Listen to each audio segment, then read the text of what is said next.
As a North American League of Legends fan, the results of this year's World Championships group stage feel pretty great. We got a team through to quarterfinals in Cloud9. Team Liquid came one game away from advancing but lost their tiebreaker, and 100 Thieves finished 3-3 and took a game off Edward Gaming. When you consider that the LCS hasn't advanced a team to quarters since 2018, you have to call this a pretty big success. It definitely feels a whole lot better than our takeaways from the past couple of years. And he's gonna try! You gotta be kidding me! He smited the heel as you said, Kobe! But how does this year actually stack up against past group stages overall? Is the LCS really on a positive trajectory at Worlds, or did C9 and their 2-4 record ultimately just get a little lucky? The most straightforward way to answer that question is to compare win-loss records year over year. Based on win rate in the group stage, 2021 is only the fourth best year the LCS has produced.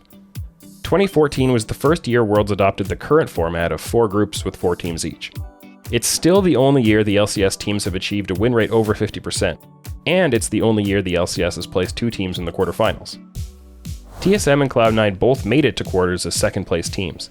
In the knockout stage, TSM fell 3-1 to Samsung White, the eventual world champions, and C9 dropped 3-1 to Samsung Blue. In 2016, NA earned its second best win rate when all 3 LCS teams went 3-3 in their groups, but only Cloud9 made it through thanks to SK Telecom T1 going 5-1 and clearing the path for them. C9 were drawn into a match with Samsung, the eventual finalists, and lost to them 3-0. 2018 was also a better win rate for the LCS than 2021, since Cloud9 went 4-2 to offset 100 Thieves 2-4. C9 were yet again drawn into a matchup with a Korean team, but we all remember what happened next. C9 3-0'd Afrika and reached the semifinals, where Fnatic 3-0'd them in turn. So based on win rates, this year isn't even a top 3 showing for North America. You can also point to the fact that we barely placed a team in second in their group. Compared to 2014 when C9 had a chance to place first in their group, but lost a tiebreaker game to Najin White Shield. Or 2018 when C9 again lost a tiebreaker for first, against RNG on that occasion. Naturally, wins and losses don't tell the whole story. You know how I feel about advanced gold metrics. What do those tell us? When we measure the closeness of games all the way through, and the margins of victory, 2021 actually looks a little worse.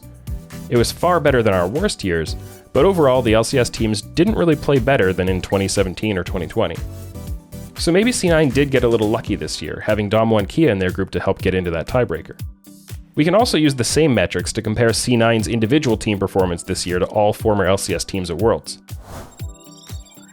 This year's C9 team had almost identical gold metrics to the 2018 Cloud9 team that reached the semifinals, which is exciting to think about. 6 teams have earned better gold metrics in groups before, but out of those, only 2014 TSM, 2017 C9, and 2014 C9 actually advanced. The other 3 performed better than this year's C9 statistically, but still failed to advance. Meanwhile, 2016 Cloud9 did advance, despite a much worse statistical performance. The Worlds group stage can be brutal. For their part, Team Liquid and 100 Thieves this year posted metrics a bit below average, so we can't really claim they performed better than their win-loss records. There's no question that North America has already done far better at Worlds this year than the previous 2 years, but 2018, 2016, and 2014 were all stronger group stage showings. C9's escape from groups is a big deal taken in the context of the last 3 years, but to really move NA's international status forward, you know what needs to happen. We need another NA semifinalist. Bigger, better, cooler. That is how I would describe North America's performance now that Cloud9 has officially made it out, and who knows who else will be after I film this outro. But it's also the exact way that you can describe the new Alienware Aurora that has released in celebration of Alienware's 25th anniversary. This thing looks amazing. It's an evolution of their legendary design that you may have seen before you've checked out their stuff. It's fantastic. It's just so neat to see what they are doing over there with this new setup. It's just so beautiful. So anyway, I'd love it if you guys could go check out the new Alienware Aurora. You can do so at alienware.com/Travis. There's a link in the description below, and use my code. And yeah, it's going to be fantastic.